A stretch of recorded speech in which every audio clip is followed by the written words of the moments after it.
Je suis particulièrement heureux d'être l'invité pour cette réunion du dimanche après-midi. Réunion spéciale pour jeunes, heureux parce que il n'y a pas si longtemps que j'étais encore jeune. C'est vrai que les années passent rapidement, mais on se sent rajeunir à votre contact. Et tant de jeunes, dont quelques-uns n'ont plus trouvé de place et sont assis par terre. Alors aujourd'hui, nous irons en Turquie d'Asie, qui était autrefois l'Asie mineure. Nous irons au-delà du Bosphore, en passant par Istanbul, qui résonne encore des noms de Constantinople, de Byzance, puis nous mettrons le cap sur Rome. Je vais vous lire une lettre, ça vous étonnera, qui a été écrite il y a plus de 1900 ans, presque 2000 ans, et qui nous a été conservée et traduite en français. C'est la lettre d'un prisonnier à Rome, sous le règne de Néron. Paul, et c'est son nom, a écrit ce billet à son ami Philémon qui habitait la ville de Colosse, en Asie mineure, donc en Turquie. Et cette courte missive constitue un des 66 livres de la Bible. J'en sélectionne un extrait pour ne pas allonger indûment. Et je vous lis.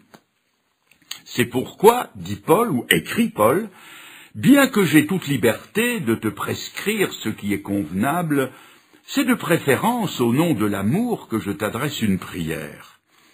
Étant ce que je suis, Paul, vieillard, et de plus maintenant prisonnier de Jésus-Christ, je fais une parenthèse, remarquez qu'il ne dit pas prisonnier de Néron, bien qu'il le soit, mais il s'élève d'un cran et il dit prisonnier de Jésus-Christ. Donc je t'écris et je te prie pour mon enfant que j'ai engendré étant dans les chaînes, mon enfant qui s'appelle Onésime, et qui autrefois t'a été inutile, et qui maintenant est utile et à toi et à moi.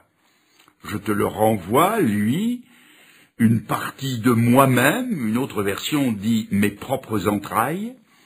J'aurais désiré le retenir auprès de moi pour qu'il me serve à ta place pendant que je suis dans les chaînes pour l'Évangile.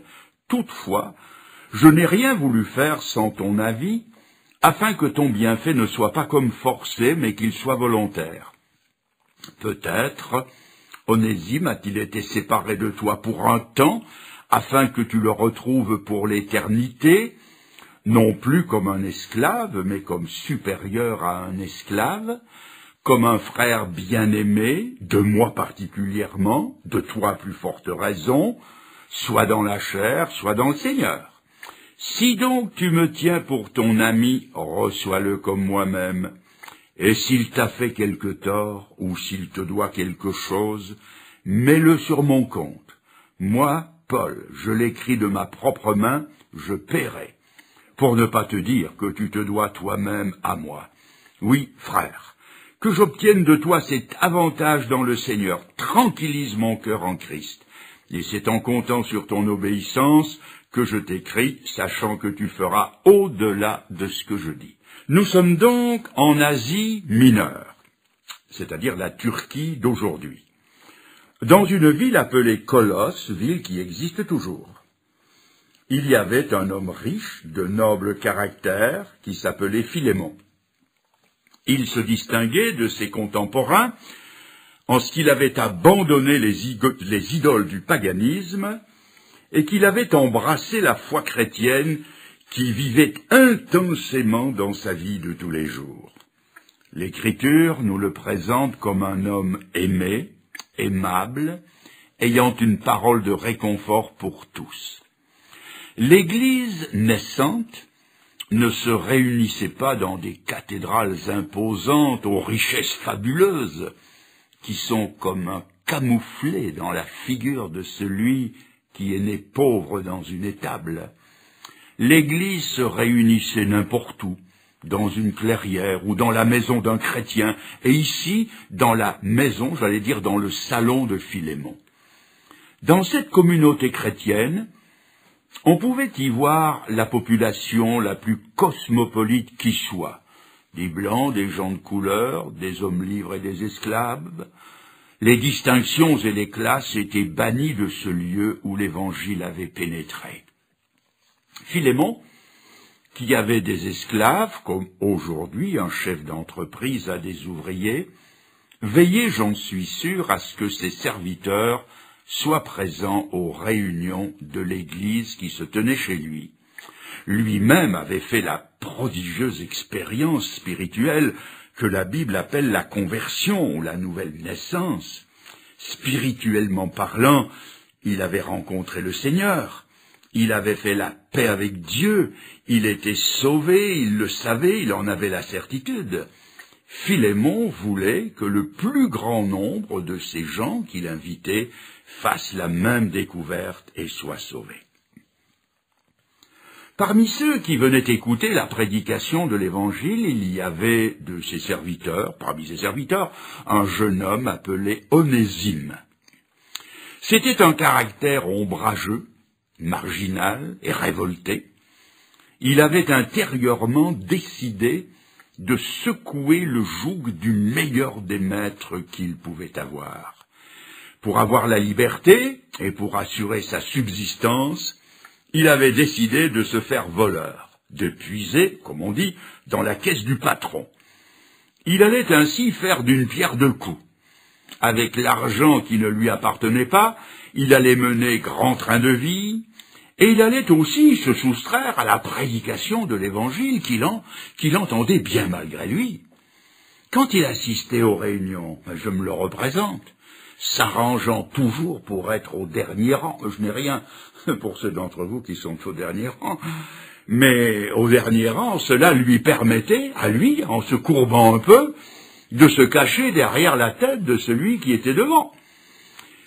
Contre son gré, il entendait parler de Dieu, de la paix du cœur, du ciel, de l'enfer, du jugement, du pardon des péchés par la foi au sang de Jésus-Christ. Il entendait parler d'une vie meilleure, et je me l'imagine murmurant des paroles à soi-même et disant entre ses dents, « Une vie meilleure, c'est bon pour ce capitaliste de Philémon, mais pour moi qui ne suis qu'un esclave, qu'est-ce que l'Évangile peut m'apporter? Eh bien, cette vie meilleure, dont cet hypocrite de Philémon parle tant, je vais me l'offrir à moi-même sans la recevoir de personne. Ah, que je sorte des limites de mon esclavage, et que je vois les lumières de la Rome impériale, alors j'aurai une nouvelle et meilleure vie. » Si nous remontons les siècles bien avant ces paroles, dans le psaume 55, nous trouvons non plus un esclave, mais un roi, qui disait déjà « Ah, si j'avais les ailes de la colombe, je m'envolerais bien loin et je trouverais le repos. » Cela exprime l'idée que si seulement les choses étaient différentes, ça irait mieux. Si nos circonstances n'étaient pas ce qu'elles sont, alors nous serions heureux. Si notre travail était différent, nous en jouirions. Ah, si nous pouvions vivre dans une société mieux adaptée à nos besoins, la vie serait un délice. Si nous pouvions échapper aux anxiétés qui hantent nos jours et nos nuits, alors nous serions heureux et satisfaits. Si seulement j'avais les ailes de la colombe, ah, si je pouvais aller vivre à Rome. La vérité, c'est qu'un changement de circonstance ou un changement géographique ne peut pas nous apporter le repos, la paix et la satisfaction. Les hommes travaillent en vue d'obtenir position, honneur, renom, argent, dans l'espoir que ces choses vont leur apporter le bonheur. Certes, j'admets qu'il y a une certaine satisfaction à poursuivre un but et à l'atteindre. Mais combien souvent, quand le but est atteint, les promesses de bonheur ne s'y trouvent pas? L'erreur, c'est d'attendre des choses qui passent, la satisfaction de besoins durables et profonds. Un jour, un homme âgé a demandé à un enfant, « Dis-moi mon petit, quand est-ce qu'un homme est assez riche pour être heureux ?» L'enfant a répondu, « Oh ben, quand il est millionnaire. » Il secoua la tête négativement. L'enfant reprit, « Ben, quand il est 5 fois ou 10 fois. » Non. L'enfant a dit, « Je donne ma langue au chat. » Et l'homme a répondu, « Un homme est assez riche pour être heureux quand il a un peu plus que ce qu'il a déjà, c'est-à-dire jamais. Non, un homme n'est jamais assez riche pour être heureux. » Alors revenons à Onésime. Onésime n'a pas d'argent, qu'à cela ne tienne, il va puiser dans la caisse. Pour lui, la fin justifie les moyens. Onésime n'a pas la liberté, eh bien, il la prend. Il s'embarque pour le premier voilier en partance pour Rome et vogue la galère. Vacances romaines. Et il y arrive. Il a changé de circonstances, c'est vrai. Il est à Rome, tout éblouissant des fastes impériales. Il s'amuse comme un fou. Il vit à fond la caisse. Il vit dangereusement. Il brûle la chandelle par les deux bouts. Mais est-ce qu'il est heureux? Je pose une question. Est-il heureux? Et je réponds non, sans hésitation. Il n'est plus l'esclave de Philémon, mais il est resté l'esclave de ses passions. Il a pu fuir Philémon, mais il ne pourra pas fuir ses péchés.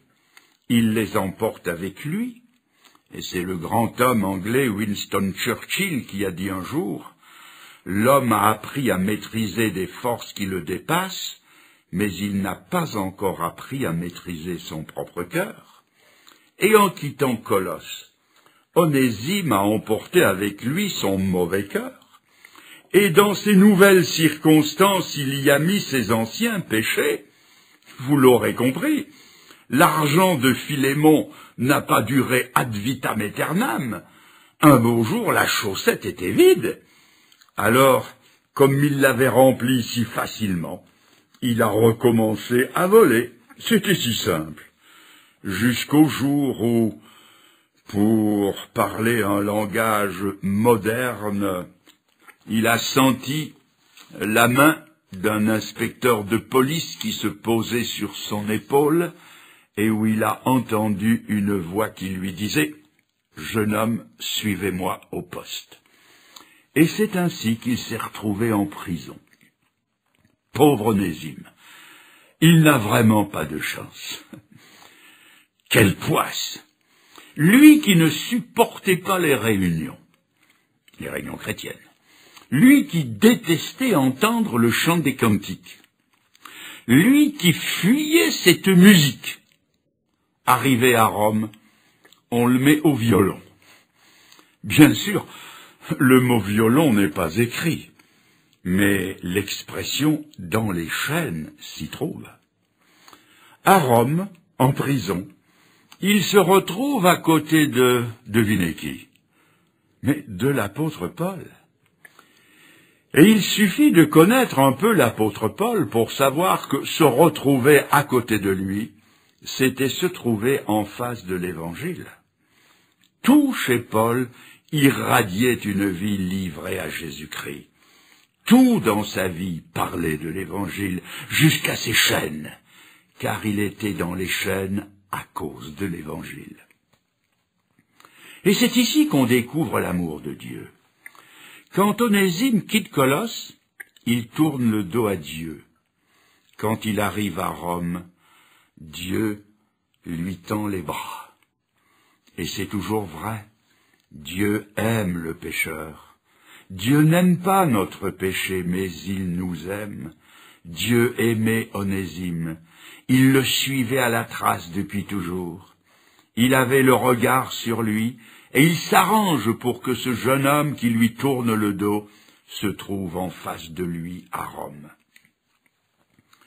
Il y a bien quelques années de cela, un jeune chauffeur de taxi londonien avait une maman chrétienne qui lui parlait souvent de l'Évangile, de la nécessité de se convertir à Jésus-Christ et d'être sauvé, et cela a fini par le faire mousser.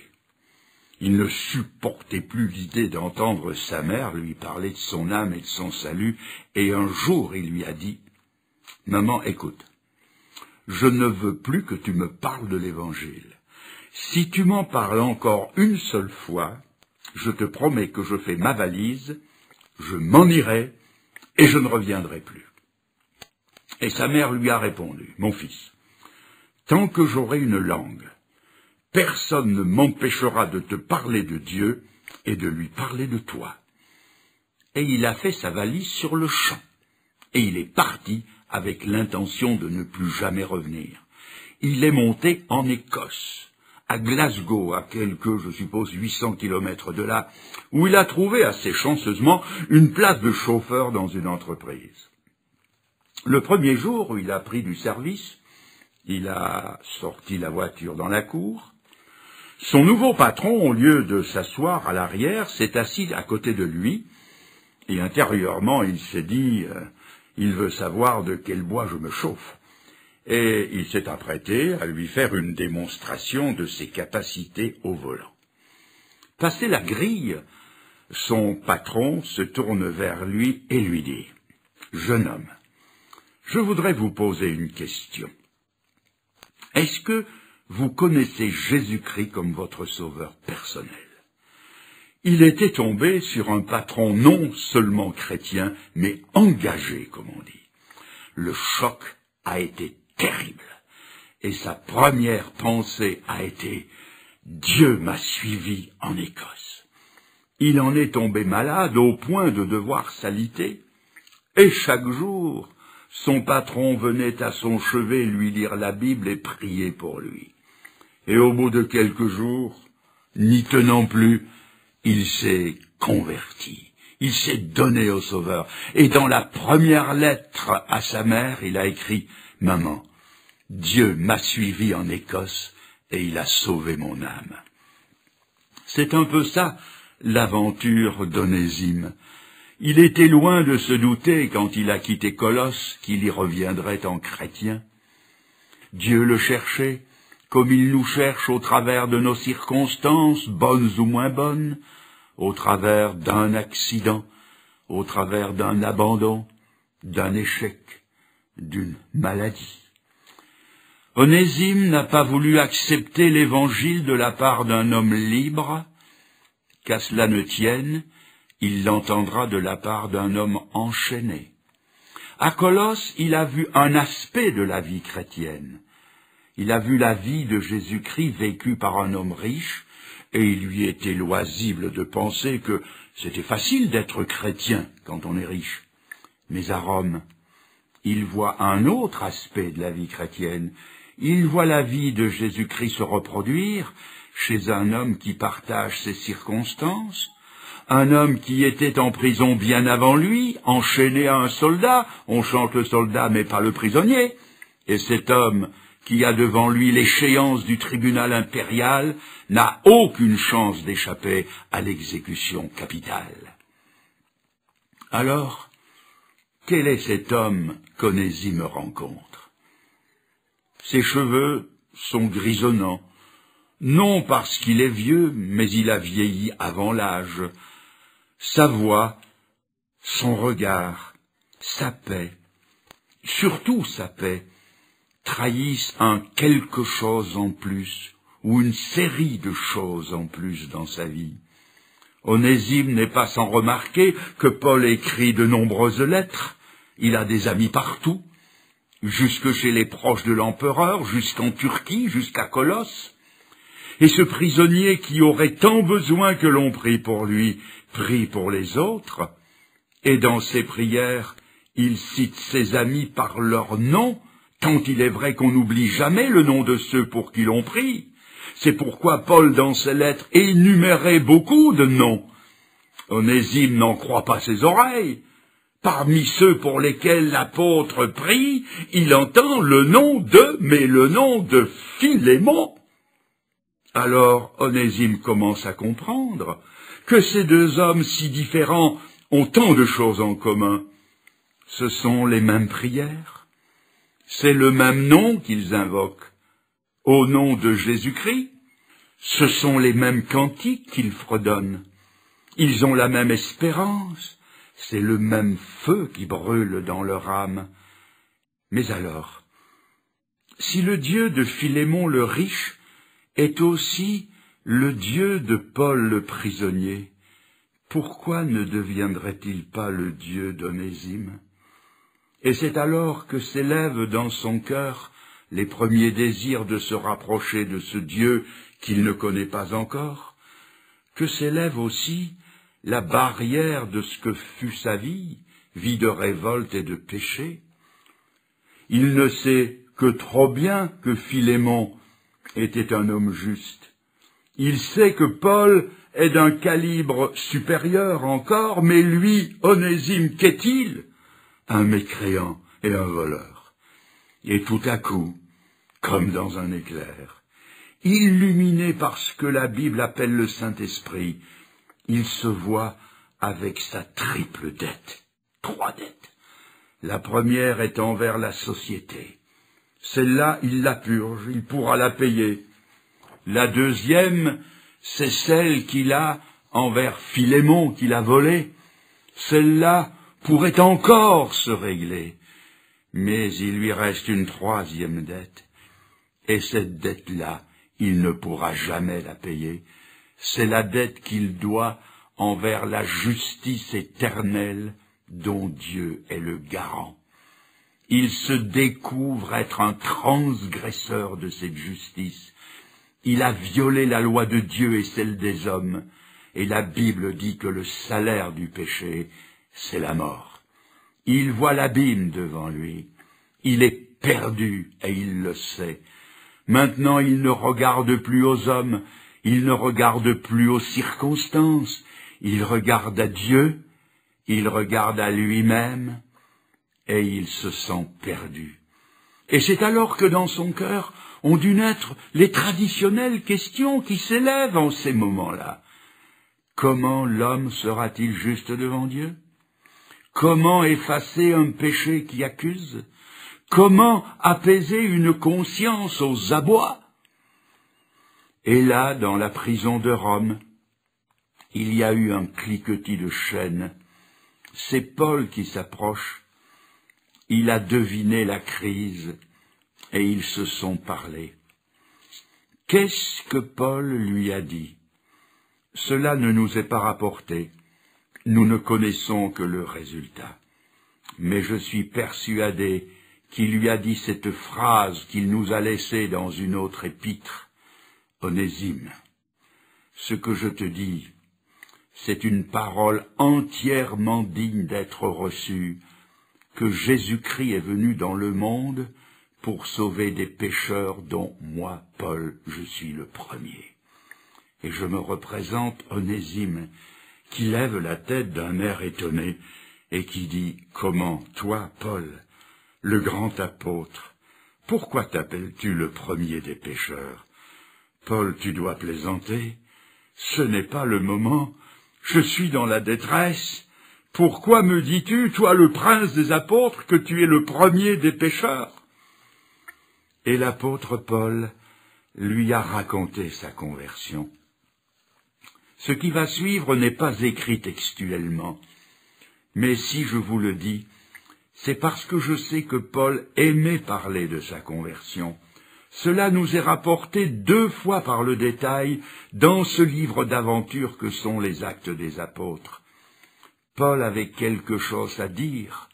Dans sa vie, il y avait un hier et un aujourd'hui. Il y avait un autrefois et un maintenant. Il y avait eu un événement qui avait changé sa vie.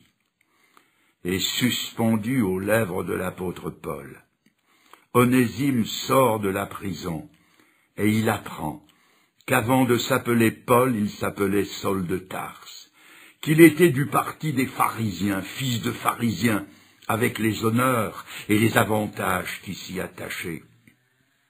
Je haïssais les chrétiens au point de demander aux autorités des lettres de plein pouvoir pour satisfaire contre eux mes idées meurtrières. Je respirais la haine et le meurtre. J'ai cautionné l'exécution d'Étienne, le premier martyr chrétien. Je suis allé jusque dans les villes étrangères pour détruire l'église chrétienne naissante. En route pour Damas, tout à coup, une lumière plus éclatante que celle du soleil m'a plaqué au sol, tandis qu'une voix me disait « Saul, Saul, pourquoi me persécutes-tu » ? « Mais qui es-tu, Seigneur ?»« Je suis Jésus que tu persécutes. » Et j'ai été aveugle 3 jours. Je suis resté sans manger, à réfléchir, à penser et à prier. Des vérités que j'avais jusque-là refusé de voir en face ont commencé à s'imposer à moi.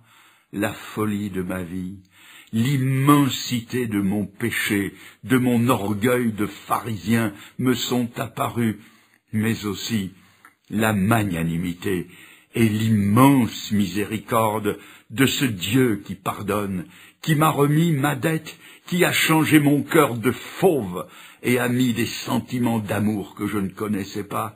Il a déversé son amour dans mon cœur par le Saint-Esprit, qui m'a dicté le plus bel hymne à l'amour qui ait jamais été écrit dans le chapitre 13 de ma première lettre aux Corinthiens. L'amour, l'amour, l'amour.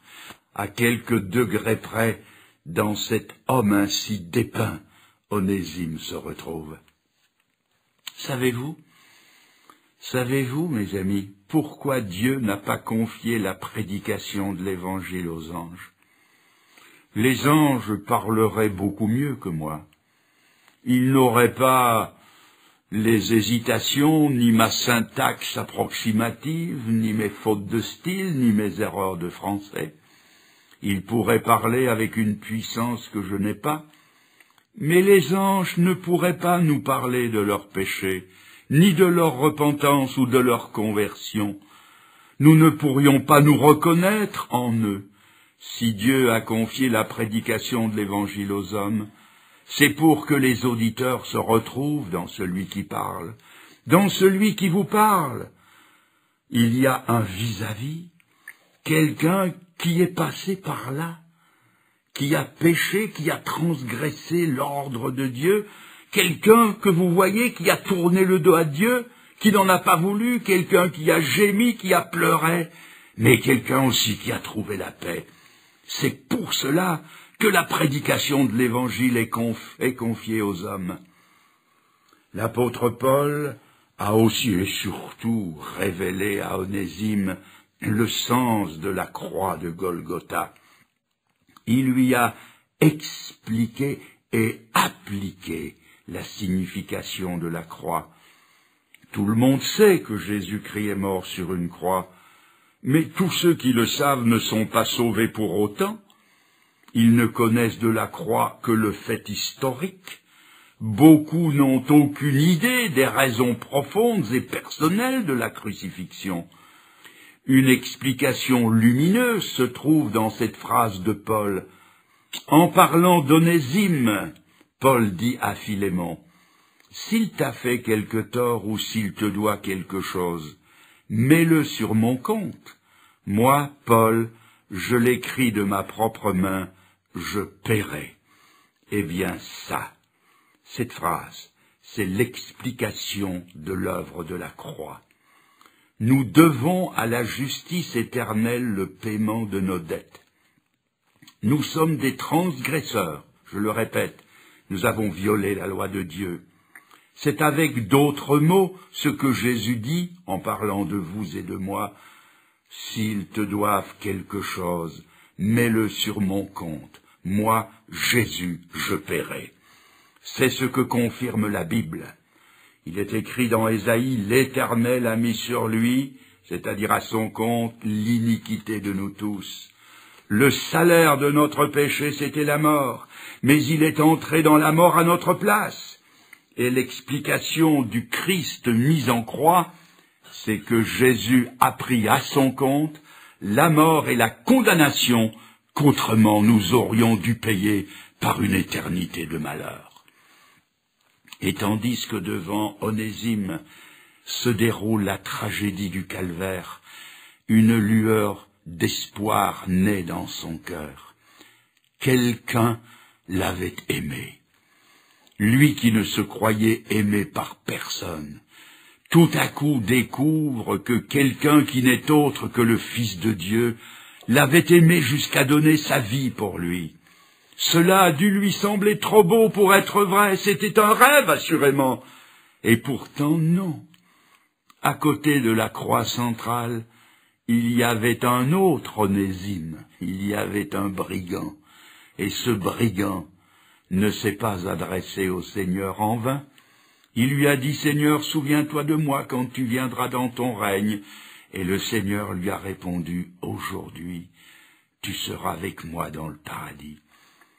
Alors si Jésus-Christ est le sauveur de Paul, s'il est le sauveur de Philémon, et qu'il est même le sauveur du brigand, c'est décidé, il sera aussi le sauveur d'Onésime. Onésime ne cherche plus le salut dans la fuite, dans les excuses, dans l'évasion, dans la combine. Onésime trouve son salut en Jésus-Christ. C'est lui qui deviendra son sauveur. Et tandis que dans la prison, les larmes coulent, souvent les conversions sont accompagnées de larmes, Dieu délie dans son ciel des péchés qui viennent d'être déliés sur cette terre. Dieu dans son ciel ratifie l'acte de repentance et de foi qu'Onésime vient de poser. Dieu, de son ciel, accomplit le miracle du salut. Il pardonne Onésime, comme lui seul s'est pardonné. Il lui remet totalement sa dette. Il lui donne le Saint-Esprit qui pénètre dans sa vie. Et Onésime naît de nouveau. Il devient une nouvelle créature. Il devient quelqu'un d'autre. Et silencieusement, mais réellement, le rideau tombe sur sa vie passée. Onésime ne savait pas ce que Dieu allait faire de lui, ni ce qu'il allait lui confier. Il savait simplement qu'à partir de ce jour-là, il ne serait plus le même homme. Je ne sais pas quel est le plan de Dieu pour vous, mes jeunes amis. Cela ne me regarde pas. Je ne sais pas ce qu'il va faire de vous. Sachez seulement que Dieu a un plan pour votre vie, et il vous appartiendra de le découvrir. Se fera-t-il de vous un mari, une épouse, des parents chrétiens, ou un missionnaire, un évangéliste, un pasteur, un moniteur d'école du dimanche, une infirmière en Afrique? Je ne sais pas. C'est son affaire à lui, et ça deviendra la vôtre. Je sais simplement une chose, que si quelqu'un d'entre vous, comme Onésime, craque devant Dieu, avoue ses transgressions, et reçoit Jésus comme son sauveur personnel, je sais que plus jamais, mais alors plus jamais, vous ne serez le même homme, vous ne serez la même femme. La décision vous appartient. Il vous appartient de regretter, peut-être de pleurer, ou de lui dire, Seigneur, j'ai péché, je t'ai tourné le dos, je ne t'ai pas voulu dans ma vie, dans mes sentiments, dans mes affaires, je ne t'ai voulu nulle part.